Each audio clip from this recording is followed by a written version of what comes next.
नमस्कार। आदर्श शिक्षण संस्थान की ऑनलाइन कक्षा में सभी भैया बहनों का स्वागत, अभिनंदन।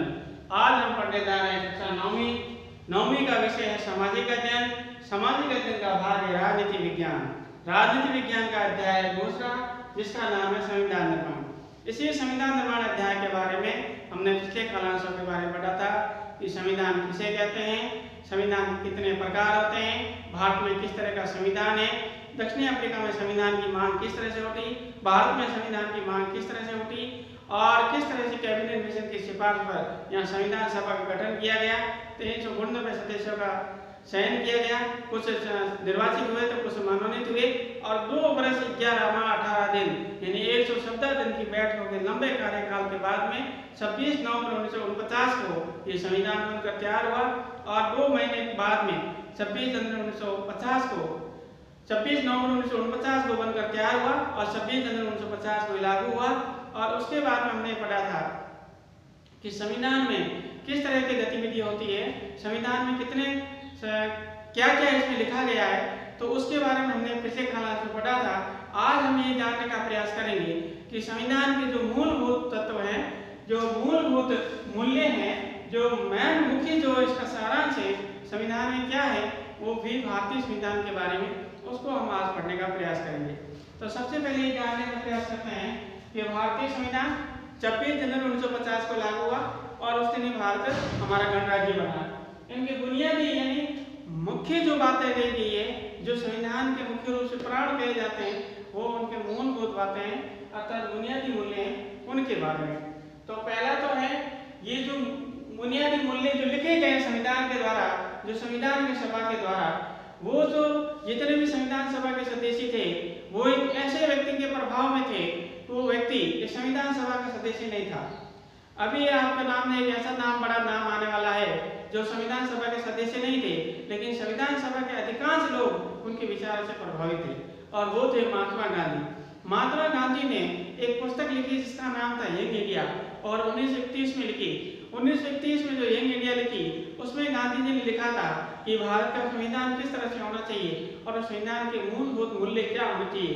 तो उन विचारों से प्रभावित होकर भारतीय संविधान सभा ने भी गांधी जी के विचारों से प्रभावित होकर उस मूल्यों को स्थापित करने का प्रयास किया। तो कौन कौन से मूल्य हैं? तो सबसे पहले है संविधान का दर्शन। संविधान के दर्शन का तात्पर्य यह है कि भारत लंबे समय तक अंग्रेजों का अधीन रहा, उससे पहले मुगलों का अधीन रहा, लंबे समय से संघर्ष करता रहा और इस आज़ादी को प्राप्त करने के लिए ऐसे कौन कौन से वाक्य थे, ऐसे कौन कौन से शब्द थे जिसकी वजह से प्रेरणा मिली, जिसके वजह से स्वाभिमान जगा, जिसकी वजह से राष्ट्रवाद जगा। उन विचारधाराओं को, उन मान्यताओं को, उन स्नेह को, उन प्रतीकों को, उन नारों को इस संविधान सभा के द्वारा संविधान में उल्लेखित किया गया। तो उस संविधान का दर्शन अर्थात संविधान के दर्शन को बनाए रखना, उनको अपने हृदय में संजोए रखना, ये हमारा बुनियादी मूल्य है। दूसरा बात अगला है प्रस्तावना। क्या है प्रस्तावना? कि भारत एक गणराज्य है, भारत के सभी लोग अर्थात भारत की सत्ता, भारत की सरकार यानी भारत की जनता के हाथ में, अर्थात भारत की संप्रभुता पूर्ण रूप से भारत की जनता के हाथ में, ऐसा प्रस्तावना में लिखित है। मूल अधिकार, व्यक्तियों के सर्वांगीण विकास करने के लिए भारतीय संविधान के द्वारा मूल अधिकार दिए गए, जिसमें समानता का अधिकार, स्वतंत्रता का अधिकार, धार्मिक स्वतंत्रता का अधिकार, शिक्षा एवं संस्कृति का अधिकार, धार्मिक स्वतंत्रता का अधिकार और शोषण के विरुद्ध अधिकार, ये मुख्य रूप से 7 अधिकार दिए गए थे। लेकिन संपत्ति का अधिकार अब संवैधानिक अधिकार न रहकर, यह मूल अधिकार न रहकर संवैधानिक अधिकार रह चुका है। संविधान संशोधन, अगर किसी परिस्थिति वह संविधान बनाया उसमें अलग परिस्थिति रही हो और अब परिस्थिति परिवर्तन हो गई हो, तो कुछ नियमों में बदलाव करना हो तो संविधान संशोधन किया जा सकता है और ये भारत की संसद के द्वारा किया जा सकता है। संसद के 2/3 बहुमत द्वारा जब प्रस्ताव पारित होता है और राष्ट्रपति सहमति देता है तो संविधान संशोधन हो सकता है। ये हमारे बुनियादी मूल्य है।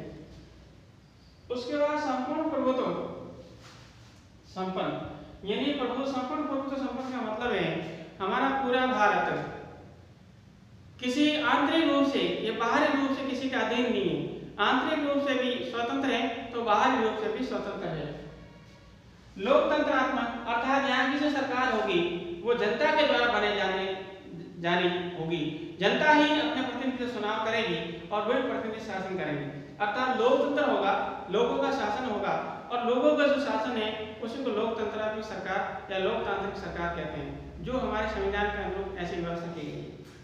समाजवादी, समाजवादी का मतलब है यहाँ पर जितना भी टैक्स मिलता है सरकार को वो सब जनता पर खर्च किया जाएगा और इस तरह से सभी को संसाधनों का पूरा हक होगा, चाहे वो अमीर हो चाहे गरीब हो। जितनी भारत की संपदा है उस पर सभी को समान रूप से अधिकार होगा, न कि अमीरों को अधिक या गरीबों को कम या वर्ण के आधार पर या लिंग के आधार पर, जाति धर्म या क्षेत्र के आधार पर किसी तरह का भेदभाव नहीं होगा। पंथ निरपेक्ष का तात्पर्य है हमारी सरकार में या हमारे संविधान के द्वारा किसी भी धर्म को राष्ट्रीय धर्म घोषित नहीं किया गया, सभी धर्मों को समान दर्जा दिया गया है, सभी को अपने धर्म का प्रचार करने का अधिकार है, अपने धर्म के विचारों को अपनाने का अधिकार है और प्रचार करने का अधिकार है। कोई भी राष्ट्रीय धर्म नहीं, जैसे पाकिस्तान में राष्ट्रीय धर्म इस्लाम है, इस तरह से भारत में कोई राष्ट्रीय धर्म नहीं, सभी धर्मों को बराबर मान्यता दी गई है। उसके बाद गणतंत्र। गणतंत्र वो शासन व्यवस्था होती है जिस शासन व्यवस्था में से सर्वोच्च पद पर जो अधिकारी होता है वो जनता के द्वारा चुना जाता है, ऐसी शासन व्यवस्था को गणतंत्र कहते हैं। भारत में लोकतंत्र है और यह जनता के द्वारा चुने जाते हैं और लोकतंत्र में भी सर्वोच्च पद है राष्ट्रपति। तो राष्ट्रपति के पद पर जो व्यक्ति निर्वाचित होता है वो अप्रत्यक्ष रूप से जनता के द्वारा होता है, अर्थात जनता के प्रतिनिधियों के द्वारा ही निर्वाचित होता है। तो भारत में क्या है, गणराज्य है, गणतंत्र है। अगला है न्याय, यानी भारतीय लोगों को सामाजिक दृष्टि से, आर्थिक दृष्टि से, राजनीतिक दृष्टि से हर तरफ से उनको न्याय मिलना चाहिए, किसी तरह का भेदभाव ना हो, न आर्थिक आधार पर हो, न राजनीतिक हो, न सामाजिक हो, किसी आधार पर भेदभाव ना हो, सभी को समान हक मिले, न्याय की व्यवस्था की गई है। इस तरह से आज हमने संविधान के बारे में पढ़ा, पिछले कालांश पढ़ा, आज पढ़ा। इस तरह से हमारा एक कालांश पूरा होता है, हमारा अध्याय भी पूरा होता है।